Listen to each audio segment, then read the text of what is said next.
Terima kasih Tuhan untuk kasih anugerah Tuhan dalam hidup kami ya Bapa. Kami percaya Tuhan ada di tempat ini ya Bapa.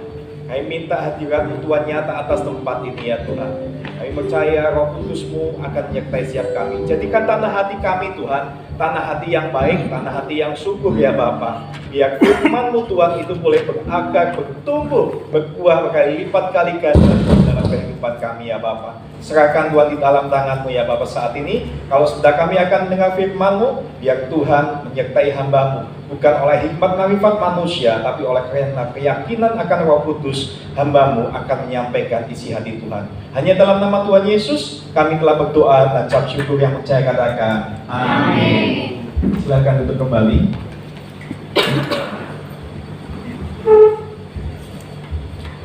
Oke, shalom semuanya. Halo.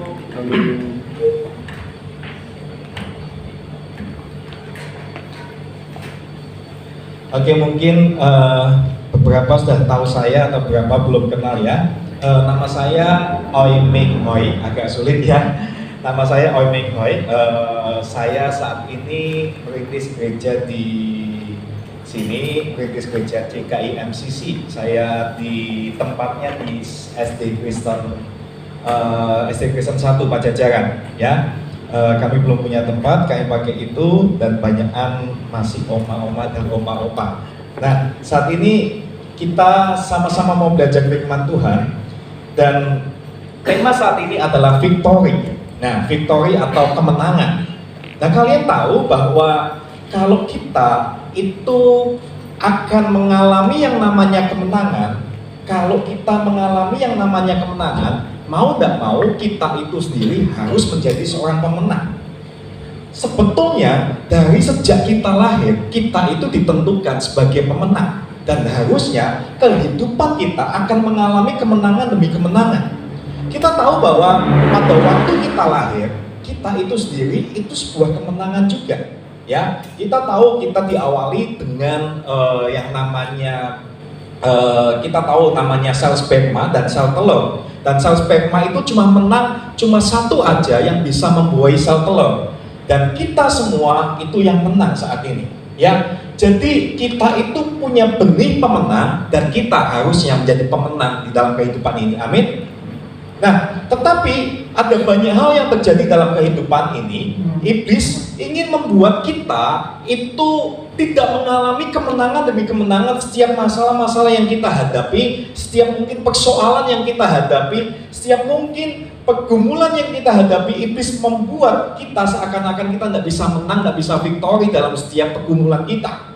Karena iblis menginginkan setiap kita itu menjadi pecundang atau kalah. Nah, kita mau belajar, ada seorang anak muda yang saya katakan dia mengalahkan, dia memenangkan sebuah pertarungan melawan raksasa. Tetapi kita tahu semua bahwa seorang ini namanya Daud. Tetapi tidak segampang itu sebetulnya awalnya dia bisa menang atas kehidupan yang ia alami. Sebelumnya kalau kita lihat, sebetulnya Daud itu orang yang sangat-sangat diremehkan sekali. Kita mau lihat dulu di 1 Samuel 16 ayat yang ke-11. 1 Samuel 16 ayat yang ke-11. Yang sudah ketemu katakan senang sekali. Ya, belum ketemu semua. 1 Samuel 16 ayat yang ke-11. Yang sudah ketemu katakan oke. Kita mau baca sama-sama 1, 2, 3. Lalu Samuel berkata kepada Isai, "Inikah anakmu semuanya?" Jawabnya, "Masih tinggal yang bungsu, tetapi sedang mengembalakan kambing domba." Kata Samuel kepada Isai, "Suruhlah memanggil dia, sebab kita tidak akan duduk makan sebelum ia datang kemari." Dan kita lihat pada waktu itu ada pemilihan, waktu itu Samuel datangi Isai, dia akan memilih salah satu anaknya untuk diurapi menjadi raja. Tetapi kita lihat ternyata Daud sebetulnya memang anaknya, tetapi tidak diundang untuk waktu itu, untuk pertemuan acara yang penting itu. Tapi Daud seakan-akan dilupakan dan diremehkan. Daud yang meremehkan itu orang tuanya sendiri. Berapa banyak di antara kita kadang orang tua kita mungkin itu meremehkan hidup kita. Seakan-akan orang tua kita seringkali mungkin ngomong, kamu itu nggak akan mungkin sukses deh, kamu nggak akan mungkin berhasil. Kalau aku lihat kamu itu anak yang nggak mungkin bisa sukses, kamu nggak akan mungkin anak yang bisa berhasil dalam hidupmu. Berapa banyak kadang orang tua kita sendiri itu nggak mendukung hidup kita. Berapa banyak di antara kita di tempat ini, mungkin papa mama kita, ayah ibu kita itu nggak dukung atas hidup kita. Untuk pekerjaan kita mungkin, untuk kuliah kita, untuk setiap apapun yang mungkin saat ini kita lakukan, kadang orang tua kita sendiri tidak mendukung. Daud mengalami itu, Bab. Daud mengalami itu. Daud mengalami bahwa dia tidak didukung oleh orang tuanya, dia diremehkan oleh orang tuanya. Daud mengalami itu. Nah, bukan cuma orang tua saja Daud diremehkan, Daud dianggap pecundang. Tetapi kalau kita mau lihat di ayat di pasal 17, kita mau lihat di pasal 17 ayat yang ke-28, pasal 17, 1 Samuel pasal 17 ayat yang ke-28. Nah, di situ dikatakan ketika Eliab kakaknya yang tertua mendengar perkataan Daud kepada orang-orang itu, bangkitlah amarah Eliab kepada Daud sambil berkata, mengapa engkau datang? Dan pada siapakah kau tinggalkan kambing domba yang 2-3 ekor itu di padang gurun? Aku kenal sifat pemberanimu dan kejahatan hatimu. Engkau datang kemari dengan maksud melihat pertempuran. Nah, kita lihat ternyata bukan cuma ayahnya yang meremehkan, yang menganggap Daud itu anak ingusan yang tidak bisa apa-apa, tetapi juga kakaknya Eliab, keluarganya menganggap Daud itu orang yang pecundang, yang tidak bisa apa-apa. Kadang dalam hidup kita, mungkin bukan orang tua kita, tetapi kakak kita, mungkin saudara kita, itu mungkin pernah meremehkan kita. Kamu tidak akan berhasil hidupmu kalau kamu kerjanya milihnya kayak gini, kuliahmu kayak gini, ngambil jurusannya. Buat apa masa depanmu tidak mungkin cerah deh. Kamu tidak akan mungkin mengalami masa depan yang baik kalau kamu kayak gini. Berapa banyak mungkin, kadang malahan yang namanya dukungan tidak kita dapatkan dari orang tua, keluarga kita bahkan. Daud mengalami hal itu. Daud mengalami orang tuanya, kakaknya, keluarganya itu menekan dia dan seakan-akan meremehkan dia. Tapi kita mau lihat bukan cuma itu saja. Di ayat 33 di situ. Ayat 33. Waktu itu kan Daud akan mengalahkan yang namanya Goliat. Ayat 33. Tetapi Saul berkata kepada Daud, tidak mungkin kau dapat menghadapi orang Filistin itu untuk melawan dia, sebab engkau masih muda. Sedang dia sejak dari masa mudanya telah menjadi prajurit. Saul seorang raja waktu itu, dia pun takut dengan Goliat dan dia pasti mengatakan, Daud, kamu pasti tidak mungkin bisa kalahkan. Raja Saul meremehkan Daud karena katanya, kamu tidak mungkin bisa kalahkan. Goliat ini dari masa mudanya itu sudah belajar yang namanya perang. Kamu tidak mungkin bisa, Daud. Nah, atasan atau pimpinan pada waktu itu Saul itu meremehkan Daud. Kadang di dalam hidup kita, anak-anak kaum muda di tempat ini, kaum muda dewasa tempat ini, kadang mungkin kita juga mendapat cibiran dari bos kita, pemimpin kita mungkin. Mungkin kalau tidak pemimpin rohani kita, pemimpin kita yang ada mungkin di tempat kerja kita, atau mungkin atasan kita yang mungkin manajer kita atau apa, kadang kita pun mendapatkan yang namanya hinaan, cibiran kita. Kamu tidak mungkin bisa, kalau kamu cara kerjanya kayak gini, kamu tidak mungkin bisa sukses. Kalau kamu kayak gini, aku rasa kamu tidak akan mungkin bisa berhasil, kamu tidak akan bisa menang hadapi hidup ini. Nah, berapa banyak kita juga mengalami hal yang seperti itu. Kita mengalami yang Daud alami. Bahkan orang-orang yang mungkin ada di atas kita itu tidak mendukung kita. Nah, tapi yang hebatnya Daud bisa mengalahkan dan memenangkan pertandingan di dalam kehidupannya. Dia menjadi seorang pemenang yang hebat. Ini titik balik dari yang namanya Daud saat dia mengalahkan yang namanya Goliat, raksasa itu. Itu adalah sebuah titik balik bagi Daud. Dan kita mau belajar apa yang Daud lakukan sehingga dia bisa memenangkan kehidupan yang ada, dia bisa memenangkan, mengalawan yang namanya raksasa yang ada. Apa yang Daud lakukan sehingga dia menjadi seorang pemenang?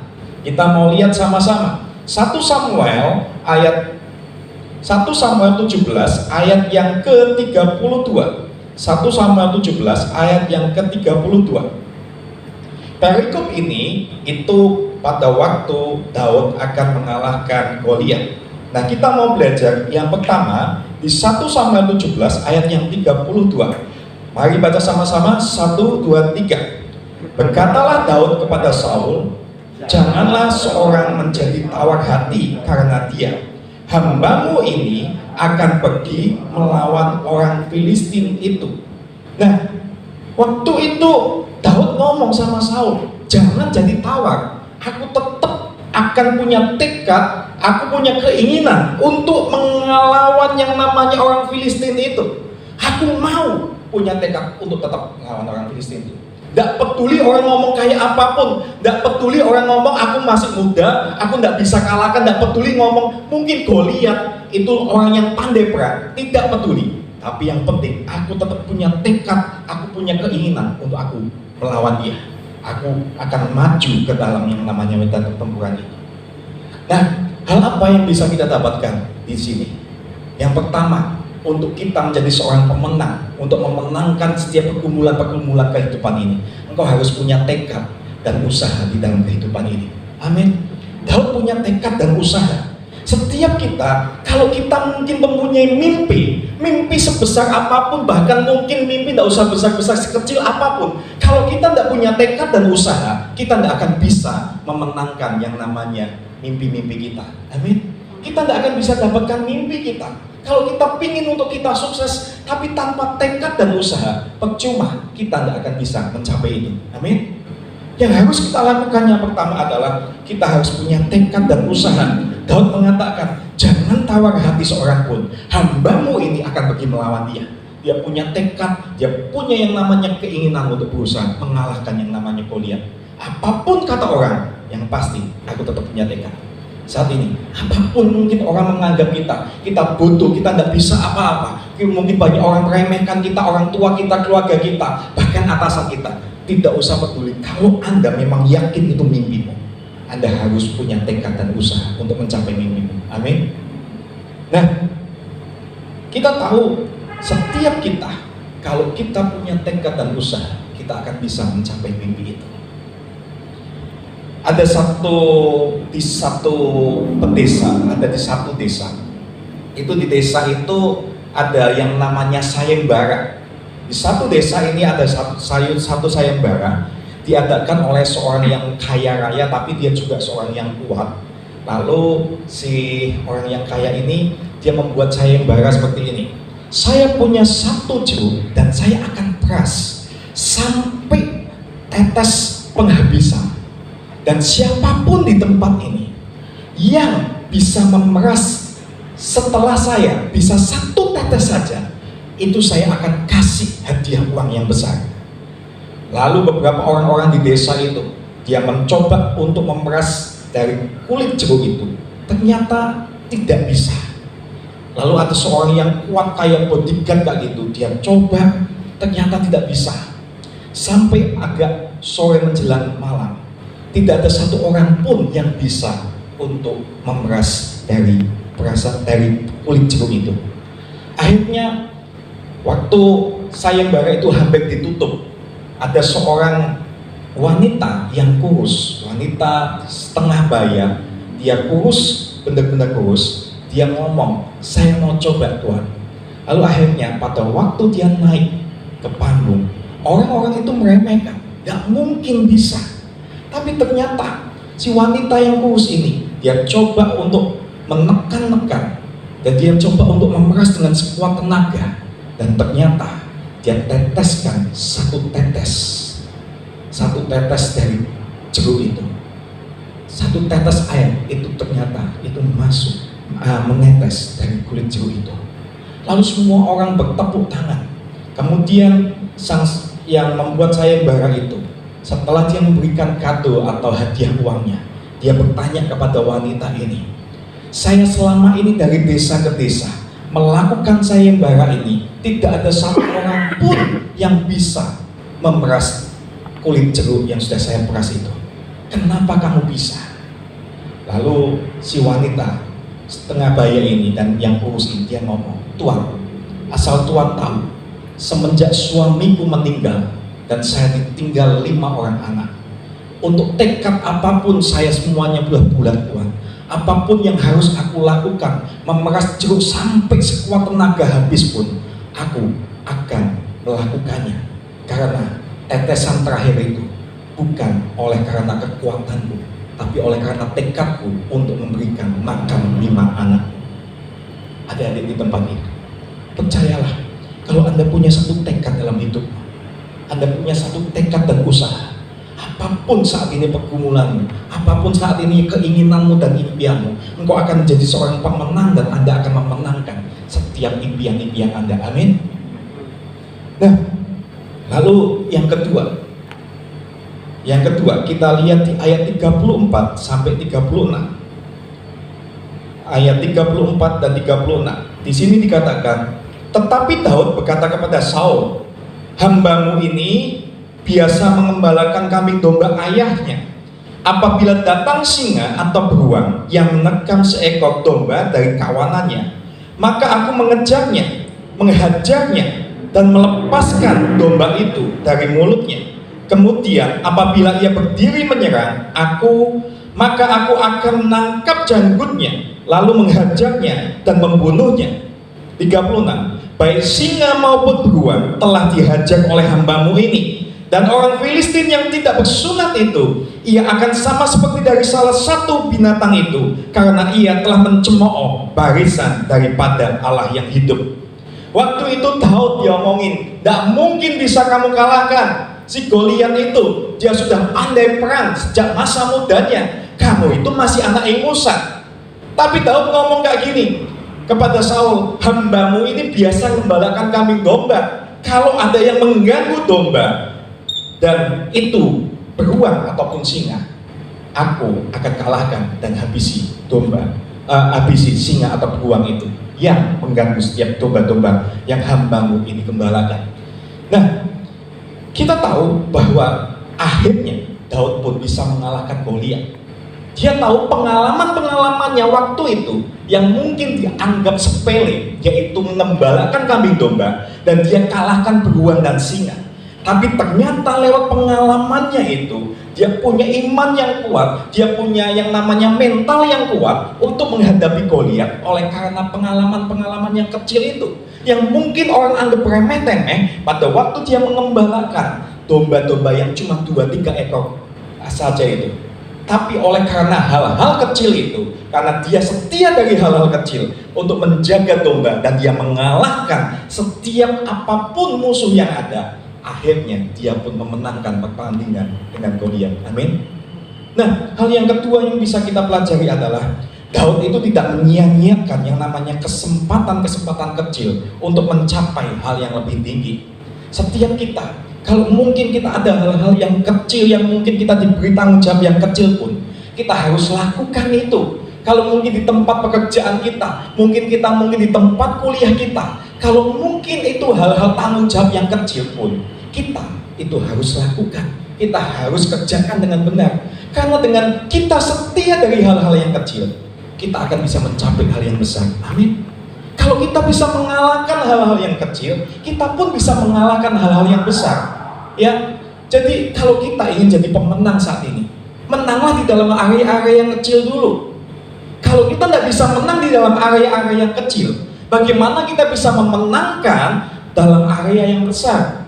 Daud memenangkan area-area yang kecil dulu. Dia setia dan dia pun bisa mengalahkan yang namanya Goliat. Amin. Kalau kita mau jadi pemenang, kita harus setia untuk kita belajar dari hal-hal yang kecil itu. Amin.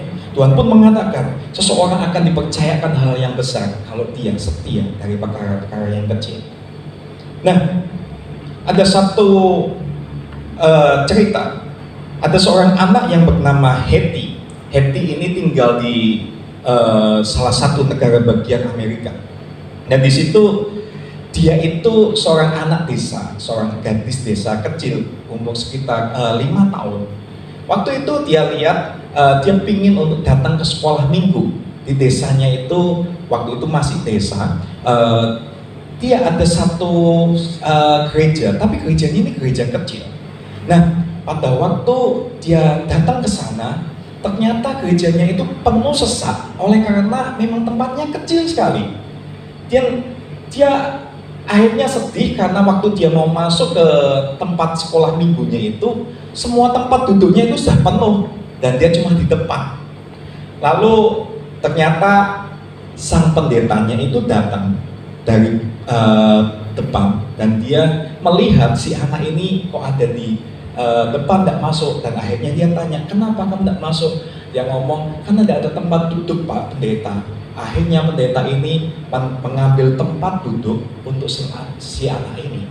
Lalu si anak ini setelah pulang dari sekolah minggu, dia cerita sama mamahnya, "Mah, aku itu pingin sekolah minggu, tapi ternyata kok seringkali banyak hal, dalam artian karena sekolah minggunya kecil, sempit, kadang tempat duduknya itu tidak cukup.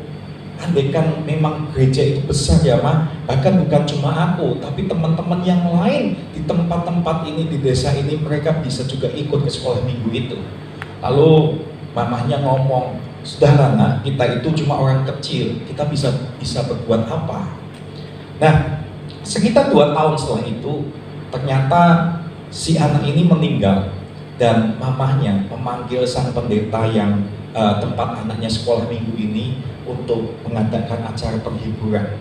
Pada waktu pemakaman dan penghiburan, lalu si mama ternyata melihat ada satu kantong dompet kecil, ternyata punya anaknya ini, si punya Hedi ini. Dan waktu itu dia lihat di situ ada di dompet kecil itu ada sepucuk surat, dan dia mengatakan, "Ini uangku, selama 2 tahun aku menabung, karena aku rasa uang tabunganku akan memperbesar gereja tempat aku sekolah minggu." Dan jumlahnya itu cuma 57 sen. Dan pada waktu itu mamahnya ngomong sama pendetanya ini, dan dia menyerahkan itu. Sang pendetanya terenyuh. Ternyata selama 2 tahun si anak ini menyisakan sisa uang jajannya untuk menabung, untuk memperbesar gerejanya. Memang mungkin kecil 57 sen, tapi itu menyentuh hati sang pendeta itu.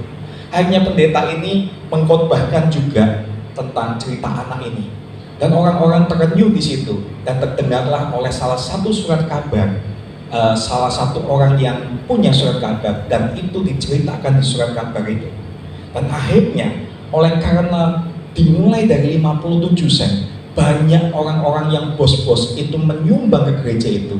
Akhirnya gereja itu jadi besar, dan gereja itu pun sampai sekarang ada. Dan bukan cuma jadi gereja, tapi ada sekolah tinggi teologi juga di situ. Ada juga yang namanya rumah sakit di situ. Dan kalau kita tahu, oleh karena 57 sen yang kecil akhirnya mendatangkan sesuatu yang besar. Cuma 57 sen itu bisa membangun sebuah gereja yang besar. Dan gereja itu saat ini menampung sekitar 3.300 jemaat. Anda tahu, hal-hal yang kecil, kalau kita setia, Tuhan akan pakai untuk kita punya hal-hal yang besar pula. Amin. Kita akan jadi pemenang dalam hidup ini, tapi kita harus setia dari hal-hal yang kecil, seperti yang Daud lakukan. Amin. Katakan kanan kirinya, kamu harus setia dari hal-hal yang kecil. Oke. Yang kedua, yang ketiga, ayat 38 sampai 39 ya. Tadi sudah 36, 37, lalu 38 dan 39. Kita baca sama-sama. 1, 2, 3. Lalu Saul mengenakan baju perangnya kepada Daud, ditaruhnya ketopong tembaga di kepalanya, dan dikenakannya baju sirah kepadanya. Lalu Daud mengikatkan pedangnya di luar baju perangnya. Kemudian ia berikhtiar berjalan, sebab belum pernah dicobanya. Maka berkatalah Daud kepada Saul, "Aku tidak dapat berjalan dengan memakai ini, sebab belum pernah aku mencobanya." Kemudian ia menanggalkannya. Nah, kalau kita tahu, waktu itu Daud diokein sama si Saul, "Kalau kamu mau perang silakan." Ini aku kasih baju perangku, aku kasih baju perang dan semuanya. Tapi ternyata waktu Daud coba itu bukannya membuat Daud itu gampang untuk berjalan, tapi sulit untuk berjalan. Ya, dengan kecilnya Daud dan lain-lain, dan itu menghalangi Daud untuk berjalan. Dan kalau kita lihat akhirnya apa yang dilakukan, dia menanggalkan itu. Nah, maksudnya apa? Yang kita dapat pelajari di tempat ini adalah dari hal ini yang harus kita lakukan untuk kita mencapai yang namanya kemenangan.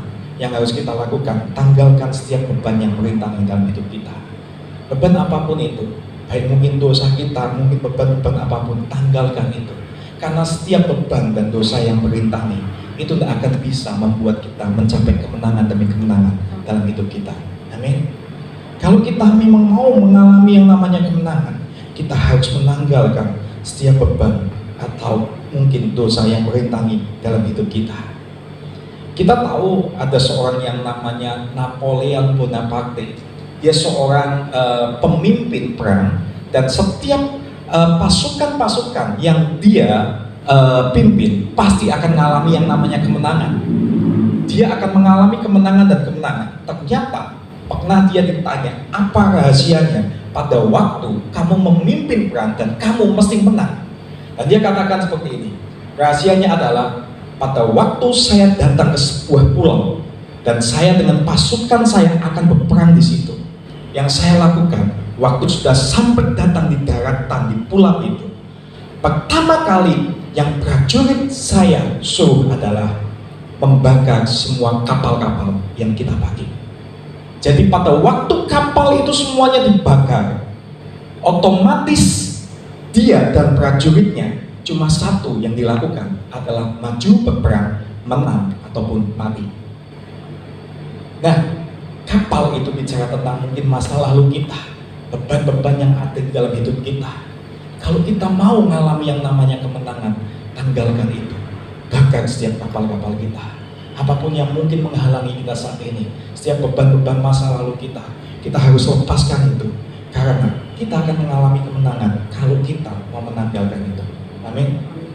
Dan yang terakhir, kita mau lihat di 1 Samuel 17 ayat 40 sampai 47. Akhirnya perkelahian Daud dan Goliat.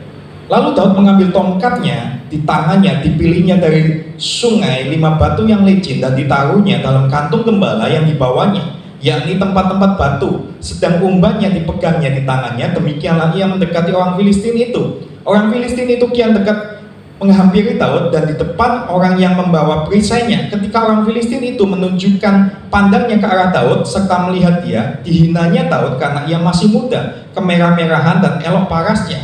Orang Filistin itu berkata kepada Daud, "Anjingkah aku, maka engkau mendatangi aku dengan tongkat?" Lalu para allahnya orang Filistin itu mengutuki Daud. Pula orang Filistin itu berkata kepada Daud, "Hadapilah aku, maka aku akan memberikan dagingmu kepada burung-burung di udara dan kepada binatang-binatang di padang." 45. Tetapi Daud berkata kepada orang Filistin itu, "Engkau mendatangi aku dengan pedang dan tombak dan lembing, tetapi aku mendatangi engkau dengan nama Tuhan semesta alam, Allah segala barisan Israel. Hari ini juga Tuhan akan menyerahkan engkau ke dalam tanganku, dan aku akan mengalahkan engkau dan memenggal kepalamu dari tubuhmu. Hari ini juga aku akan memberikannya mayatmu dan mayat tentara orang Filistin kepada burung-burung dan kepada binatang-binatang liar, supaya seluruh bumi tahu bahwa Israel mempunyai Allah, dan supaya jemaah ini tahu bahwa Tuhan menyelamatkan bukan dengan pedang dan bukan dengan lembing, sebab di tangan Tuhanlah pertempuran itu. Ia pun menyerahkan kamu ke dalam tangan kami." Jadi yang terakhir yang harus kita lakukan adalah andalkan Tuhan dalam kehidupan kita. Setiap pergumulan kita, setiap apa yang kita alami saat ini, mungkin hal-hal yang mungkin menghalangi kehidupan kita, atau mungkin kita ingin mengalami kemenangan-kemenangan apapun di dalam hidup ini, andalkan Tuhan. Daud waktu berperang, dia tidak mengandalkan yang namanya alat-alat mungkin yang mungkin alat-alat atau mungkin pedang atau apapun. Dia mengatakan, "Kamu datang dengan pedang, tapi aku datang dengan nama Tuhan." Setiap kita, kalau Anda ingin mengalami yang namanya kemenangan, datanglah kalau kita tahu kuncinya adalah andalkan Tuhan dalam hidup. Saya akan tutup dengan satu cerita nyata. Di Jawa Timur dulu teman saya pernah mengadakan sebuah KKR. Di KKR itu sang pendeta teman saya ini mengadakan yang namanya altar call. Waktu dia adakan altar call itu, dan dia doakan setiap anak-anak muda di tempat ini, kalian yang merasa ingin nyerah atau apa, maju ke depan. Setelah didoakan, ternyata ada satu anak muda di pojok, dia nangis terus, dia bingung, dan yang lainnya sudah duduk di tempatnya setelah didoakan, tapi anak ini tetap berdiri di situ. Lalu sang pendetanya menghampiri anak muda ini dan dia tanya, "Nak, kamu kenapa?" Lalu anak muda ini ngomong, "Pak, saya merasa hidup saya tidak berharga. Saya ingin bunuh diri saja." Lalu si anak muda ini ngomong, "Boleh tidak saya ngomong sesuatu sama Bapak setelah ini?" "Tidak apa-apa, setelah ibadah ini ketemu sama saya." Setelah ibadah selesai, sang anak muda ini mendatangi pendeta itu. Lalu pendeta ini ternyata dia baru sadar, ternyata si anak muda ini dia pakai pakaian panjang, dan ternyata tangan kanan dari anak muda ini itu tidak ada. Dia cuma punya tangan kiri. Ternyata dia buntung tangan kanannya.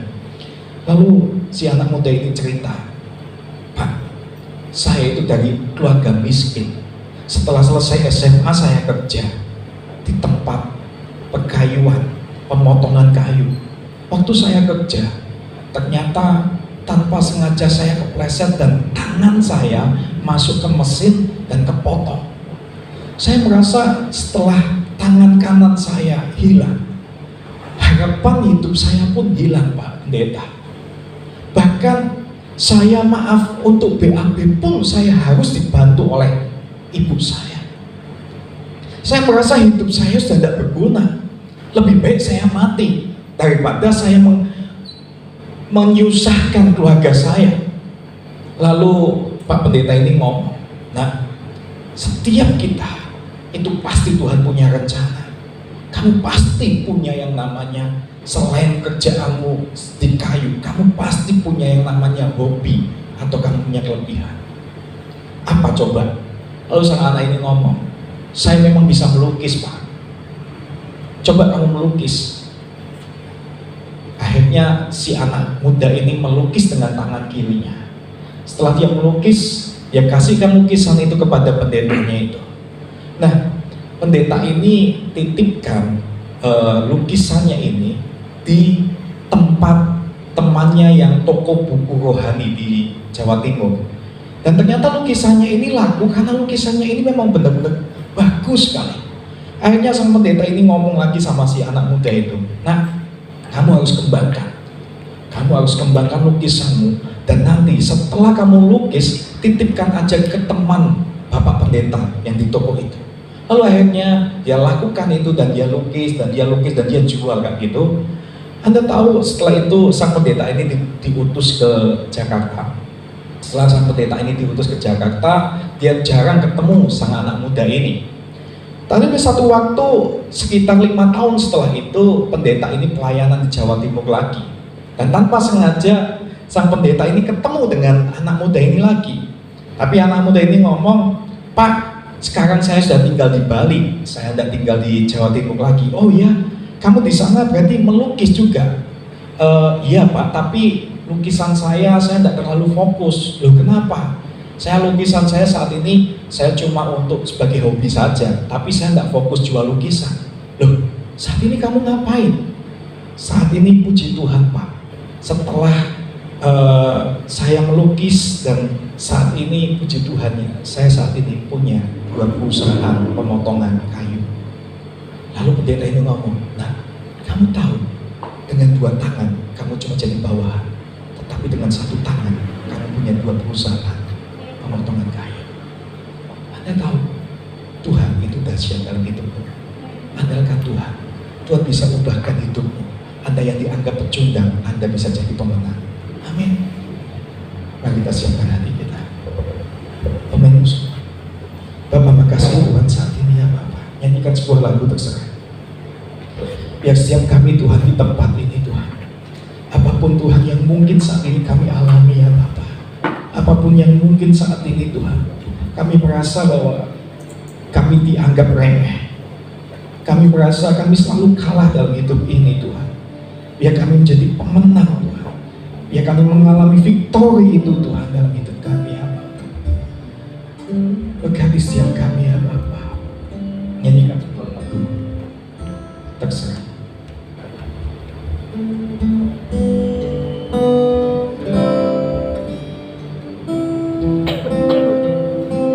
Ada yang ada di tempat ini, ada yang mungkin merasa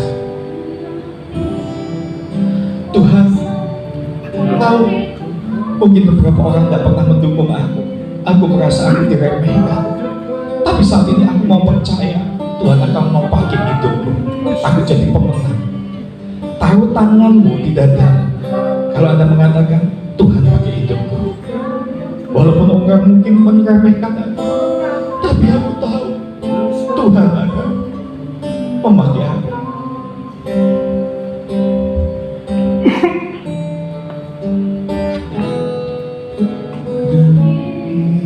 Kuasa dari tempat maha tinggi, Bapa kekal mulia, Kau hadir di sini. Bapa berdoa untuk setiap kami yang ada di tempat ini, biar kami punya tekad Tuhan dan usaha Tuhan untuk kami menjadi pemenang dan memenangkan Tuhan pertandingan-pertandingan iya Bapa. Dan kami mau setia dalam hal-hal kecil, tanggalkan setiap beban yang ada, dan kami mengandalkan Tuhan ya Tuhan. Tuhan ada di tempat ini ya Bapa. Hadir di sini, memulihkan hati, menyembuhkan yang terluka, bukan tenang bersamamu Bapa. Mengalir kuasa dari tempat maha tinggi, Bapa kekal mulia, Kau hadir di sini, memulihkan hati, menyembuhkan yang terluka, bukan tenang bersamamu Bapa.